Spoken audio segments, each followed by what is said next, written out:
de fe. ¿Hay dudas en nuestras vidas? ¿Qué es la duda? ¿Ya? O sea, la duda es que no hay seguridad, ¿verdad? No hay seguridad. Dice que la duda es la oscilación de la mente, ¿no es cierto? O sea, la mente está sí, no, sí, no. O sea, no hay una estabilidad firme. ¿Por qué estamos aquí nosotros?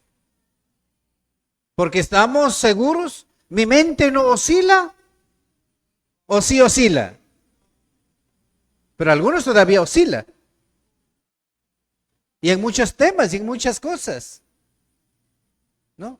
Pero en cuestiones de fe, nuestra mente no debe oscilar, no debe variar, no debe haber cambios, no debe haber inseguridad. En cuestiones de fe, nuestra mente debe estar firme, porque la duda es la oscilación de nuestra mente entre la afirmación y la negación. Podemos negar a Dios como podemos afirmar de Dios, pero si no hay esa estabilidad firme, vamos a estar en problemas. Y es por eso que el texto dice a algunos que dudan. ¿Hay dudas espirituales en nuestras vidas? Yo creo que sí. En el estudio bíblico hay participación. Perdón, hermano.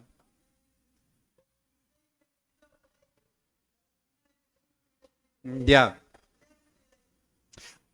Estamos en el sermón, hermanito. Entonces, en el sermón, permítanos desarrollar lo que ya hemos preparado. En el estudio bíblico tienen participación, ¿verdad? Usted puede opinar, preguntar y sugerir. En el sermón, escuchemos y anotemos. Y al final, si hay duda, preguntemos, ¿no es cierto? Ya, perdón, con todo el respeto, mi hermano Vicente. Muchas gracias. Entonces, ¿qué es la duda? Es la oscilación de la mente. No estamos seguros todavía.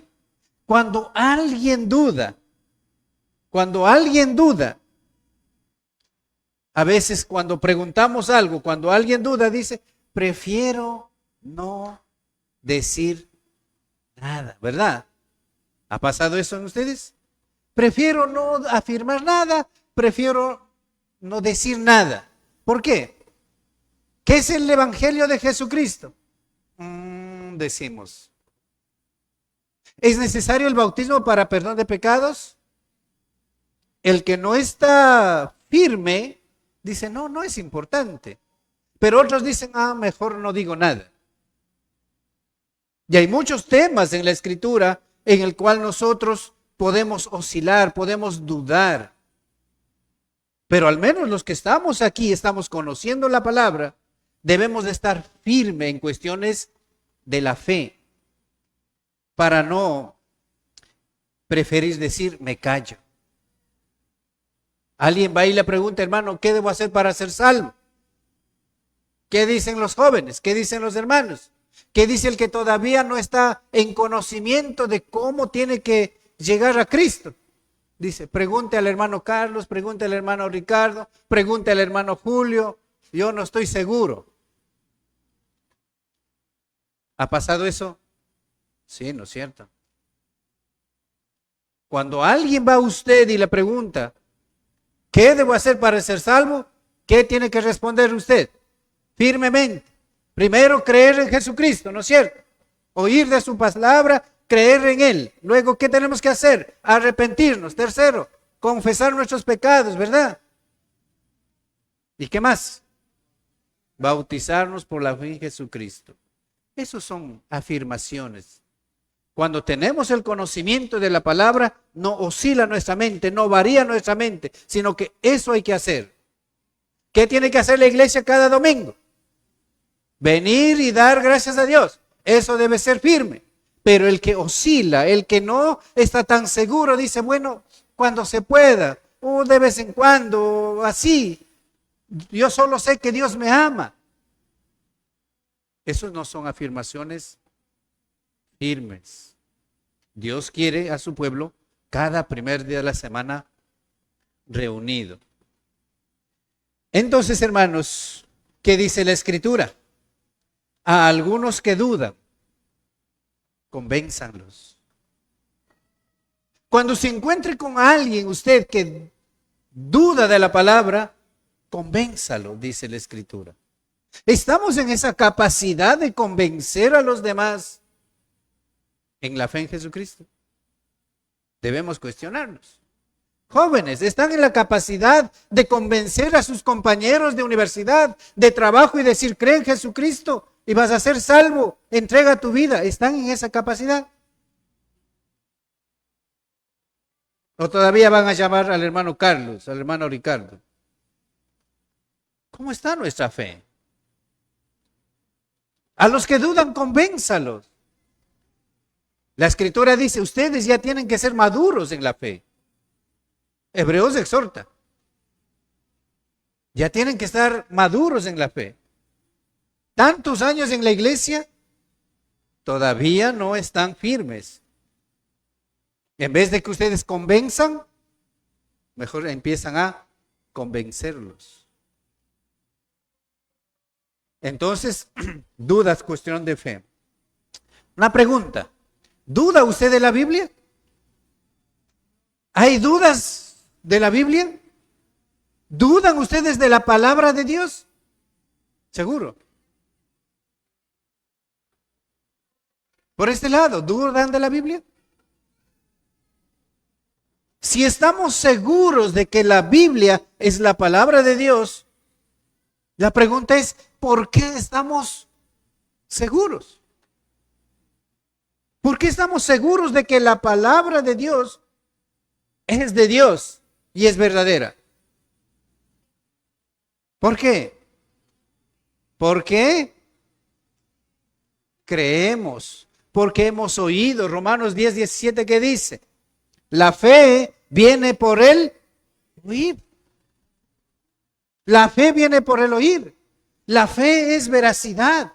La fe, hermanos, es confianza. La fe es verdad. Si nosotros oímos el evangelio, oímos el mensaje, oímos y leemos la palabra de Dios, debemos de estar firmemente convencidos de que es verdad. ¿Dudamos de la Biblia? Yo creo que no. La mayoría no lo duda.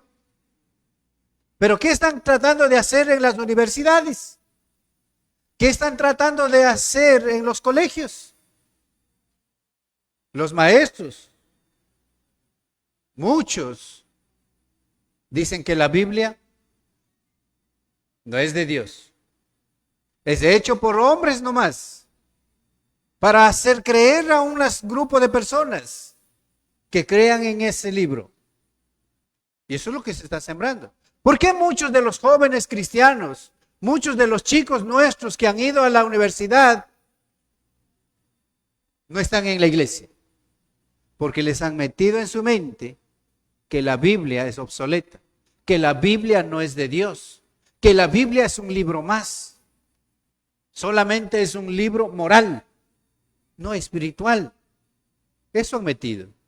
Y yo felicito a los jóvenes que han sabido mantenerse en esa fe, que a pesar de que los he enseñado, lo que les ha dicho los profesores, los maestros, los licenciados y etcétera, han sabido mantener su fe en su corazón y en la palabra de Dios.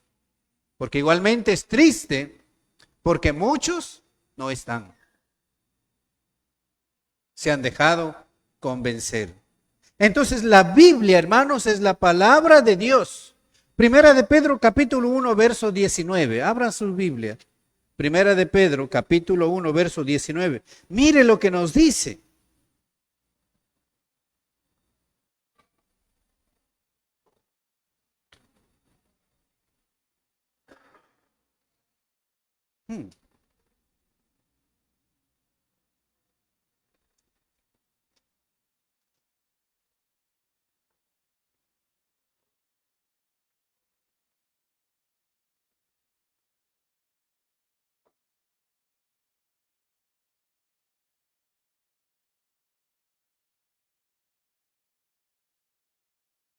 El verso no me coincide, anoté mal ahí, hermanos.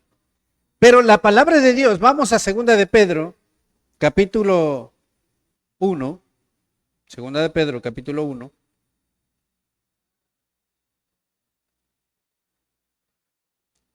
Verso 20 y verso 21. Entendiendo primero esto, que ninguna profecía de la Escritura es de interpretación privada. Porque nunca la profecía fue traída por voluntad humana, sino que los santos hombres de Dios hablaron siendo inspirados por el Espíritu Santo. Tenemos en la palabra de Dios la profecía más segura. No hay duda. Y es por eso que cuando hemos entendido la voluntad de Dios en nuestra vida, no hemos dudado, hermanos, para empezar en bajar a las aguas del bautismo y ser sepultados y ser muertos a nuestros pecados y confiados en que al salir del agua somos nuevas criaturas, somos hijos de Dios. Nuestro nombre se inscribe en el reino de los cielos. ¿Pero por qué? Porque creemos que la palabra de Dios es la profecía más segura. No es traído, dice, por voluntad humana. No es por voluntad humana. Es la voluntad de Dios. Y Dios utilizó desde el hombre más iletrado. ¿Se está basado en los apóstoles y Cristo? ¿O no? Si hay dudas. Porque muchos dicen que la iglesia de Cristo no es bíblica. La iglesia de Cristo nació con los hermanos Campbell. La iglesia de Cristo no nació en Pentecostés en el día 50 después de la muerte de Cristo. Algunos dudan de la iglesia. ¿Duda usted? ¿Dudan ustedes? ¿Jóvenes dudan de la iglesia? No debemos dudar de nuestra iglesia. Digo nuestra porque somos parte de ella. No digo mi iglesia porque no es mía. Pero a veces nos sentimos, ¿verdad?, como parte de ella. Porque es la iglesia de nuestro Señor Jesucristo. Y no debemos dudarlo. A mucha gente, muchos hermanos, a veces hermanos, dudan de la iglesia. Y dicen, ¿para qué voy a ir a la iglesia? No tengo necesidad de ir a la iglesia. Y mucho menos tan lejos. ¿Por qué estamos aquí? Porque creemos que esta es la iglesia de nuestro Señor Jesucristo. Y hacemos un sacrificio al venir de lejos para reunirnos aquí. ¿Por qué lo hacemos? Porque estamos seguros de que esta es la iglesia. Entonces no hay que dudar de la iglesia. Pero hay muchos que dudan y prefieren no venir. Y prefieren buscar otro pensamiento, otro lugar donde reunirse. Para algunos lo más importante es creer en Dios. Es lo más importante. Pero no importa la iglesia. Aman, buscan reunirse, estar juntos, está bien. Pero no buscan estar en la iglesia. Para nosotros, hermanos, tan importante. Si no somos parte de la iglesia, no vivimos de esta iglesia, no adoramos a Dios en esta iglesia, solamente se vuelve religiosidad. Por eso tengamos cuenta, a la iglesia del Señor hay que caminar en fidelidad y firmeza. ¿Somos salvos fuera de la iglesia? Es la pregunta.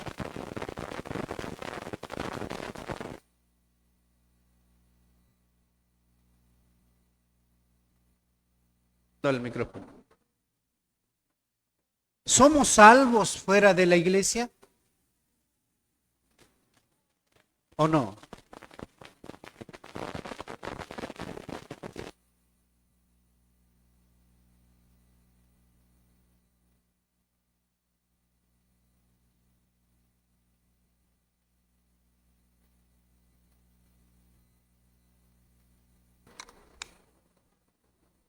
Ya. Nuevamente,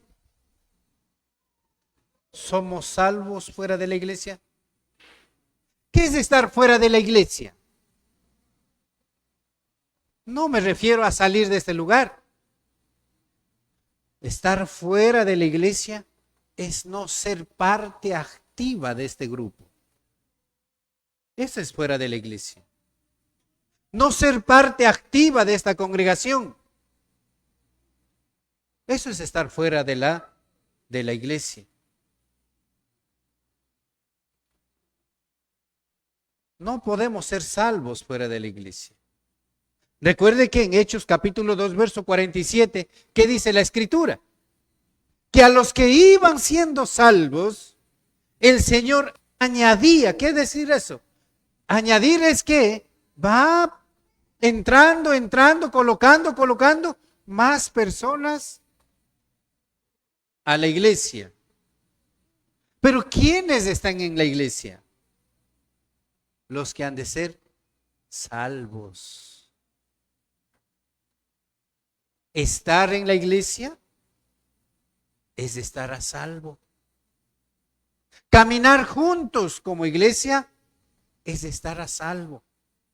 Si no estamos viviendo con firmeza siendo parte de la iglesia, no somos salvos. Porque no podemos nosotros ser salvos fuera de la iglesia. El arca de Noé es un simbolismo de la iglesia. Es un simbolismo. Todos los que entraron en el arca fueron salvos, ¿verdad? Todos los que entran a la iglesia y viven en la iglesia, adoran a Dios como iglesia, también serán salvos. Eso dice la Escritura. Entonces no debe haber duda de la iglesia de Cristo que se reúne en Guayaquil Centro. No dudemos de la iglesia. No podemos, hermanos, ser salvos en cualquier iglesia. Entre comillas. No, yo me voy acá a la iglesia evangélica Jesús de Nazaret. Yo me voy acá nomás que queda más cerca. Mi iglesia se llama Jesús del Gran Poder.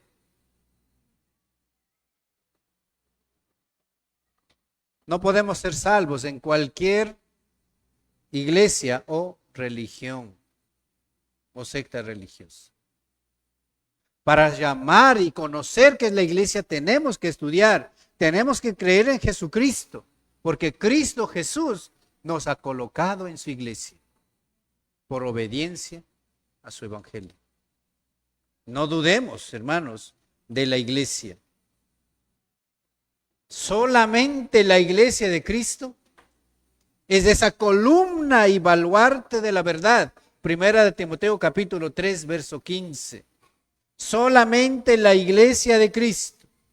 Tengan claro, no habla de la iglesia Alianza, no habla de la iglesia Pentecostés, no habla de la iglesia de los apostólicos, no habla de la iglesia, entre comillas, de los de Rumichaca y Luque. Ya. Se me olvidé el nombre. Ya. No habla de esos. La iglesia de Cristo Jesús. Primera de Timoteo capítulo 3, verso 15. ¿Qué dice la Escritura? 3:15. Para que si tardo, mire cómo dice la Escritura, por medio del apóstol Pablo, para que si tardo, sepas cómo debes conducirte en la casa de Dios. que es la iglesia del Dios viviente, columna y baluarte de la verdad. Esa es la iglesia de Cristo. ¿Cómo debemos conducirnos? En honestidad, sinceridad, en el amor de Dios. Porque esta iglesia es la iglesia del Dios viviente. No habla de grupos religiosos. No habla de sectas religiosas. La iglesia de Jesucristo se fundó en el año 33 en la ciudad de Jerusalén en el día de Pentecostés. Y con 3,000 personas empezó la iglesia de Cristo Jesús. Y esa iglesia continúa hasta el día de hoy. Por lo tanto, no dudemos de nuestra iglesia, la iglesia de Cristo, la iglesia del Señor, que Él compró con su propia sangre. Y esa iglesia, dice, es columna y baluarte de la verdad. No debe haber duda, queridos hermanos, de su iglesia. Defendámosla, cuidámosla, enseñémosla acerca de la iglesia de nuestro Señor Jesucristo. Y la última pregunta, ¿duda usted de Jesucristo? La primera fue, ¿duda usted de la Biblia? A ver, ¿dudan ustedes de la Biblia? No. ¿Dudan ustedes de la iglesia? ¿Duda usted de Jesucristo? Amén. Muchos dudan que Él haya existido. Me gozo de que ustedes están firmemente convencidos en Jesucristo. Pero muchos dudan de Jesucristo. Muchos simplemente dicen que era un personaje mitológico. Adivinen quién dice eso. ¿Quién dice eso? Un historiador alemán llamado Bruno Bauer, del siglo XIX. Él enseñó que Jesucristo era un personaje mitológico. ¿Ya? Imagínense. Algunos dicen que Jesucristo solamente es la primera creación de Dios. Es un gran personaje, es una gran persona. Adivinen quién es. Los testigos de Jehová. Ellos dicen eso. Es un gran maestro. Otros dicen que solamente Jesús fue más mostrado en la parte espiritual que en lo físico. Hay muchas creencias. ¿Qué creen ustedes? ¿Jesús vino en carne o solo en espíritu? ¿O en carne y espíritu? ¿Qué creemos de Él? ¿Creen que Él murió en la cruz? ¿Creen que Él derramó su sangre para salvarle a usted? ¿O creemos nosotros también que Jesucristo es el ser más preciado de la creación de Dios? Muchos creen eso, hermanos. ¿Sabe lo que nos dice Hebreos capítulo 1, verso 5? Hebreos 1, 5.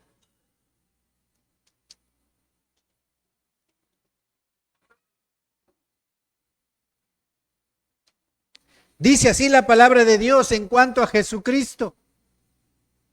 Porque, ¿a cuál de los ángeles dijo Dios jamás?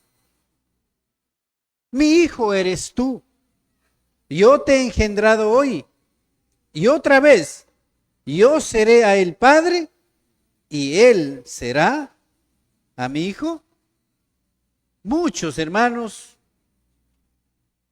debemos afirmarnos de quién es Jesús. Jesucristo no es un ángel. Alguien dice es un ángel. Jesucristo no es un ángel. Jesucristo es el Hijo de Dios. Es Dios. Jesucristo no fue creado, sino que fue engendrado. Recuerden, Jesús No fue creado, fue engendrado. Tenemos que tener claro, Jesucristo es el Hijo de Dios. Jesucristo es el Hijo de Dios. No debe haber duda, hermanos. Y el verso 6 dice, y otra vez, cuando introduce al primogénito en el mundo, dijo, adórenle todos los ángeles de Dios. Jesucristo es adorado por todos los ángeles. Jesucristo es adorado por la iglesia aquí en la tierra y por los ángeles allá en el cielo. ¿Por qué es adorado? Porque es el Hijo de Dios. Porque es Dios. Por eso, mis queridos hermanos, no dudemos de quién es Jesucristo. No dudemos. Esto distingue de cualquier pensamiento filosófico, de cualquier pensamiento humano, de cualquier monje, de cualquier profeta o de cualquier líder religioso. Jesucristo es Dios, es el Hijo de Dios y nuestro Salvador. Amén. Amén. En resumen, no dude de la Biblia. Número 2, no duden de la iglesia. Y número 3, no dudemos de nuestro Salvador. Oremos. Padre, gracias te damos por tu palabra. Tu palabra nos ha dado certeza. Tu palabra nos ha dado seguridad. Ayúdanos, Padre, a seguir creyendo firmemente en lo que tú nos muestras, nos comunicas. Amado Dios, y sabemos que estamos en la iglesia correcta. Sabemos, Padre, que estamos en tu iglesia, en la iglesia de tu Hijo Jesucristo, en esa iglesia que fue comprada con sangre. En esa iglesia, Padre, tú nos has puesto. Y ayúdanos a mantenernos firmes en esta iglesia, que es la iglesia de tu Hijo Jesucristo, que nos va a conducir a la vida eterna. Y ayúdanos, Padre, a tener siempre firme de que Jesús es nuestro Salvador, de que Jesús es nuestro Rey, de que Jesús es nuestro amigo, de que Jesús es nuestro Redentor. Amado Dios, gracias te damos por darnos seguridad en tu Hijo Jesucristo. Gracias, Padre, por quitar de nuestros corazones alguna de estas dudas. Seguro hay muchas dudas, Padre, pero ayúdanos a confiar en lo que hemos aprendido a través de tu palabra. En Cristo Jesús. Amén. Amén. Dios les bendiga, hermanos.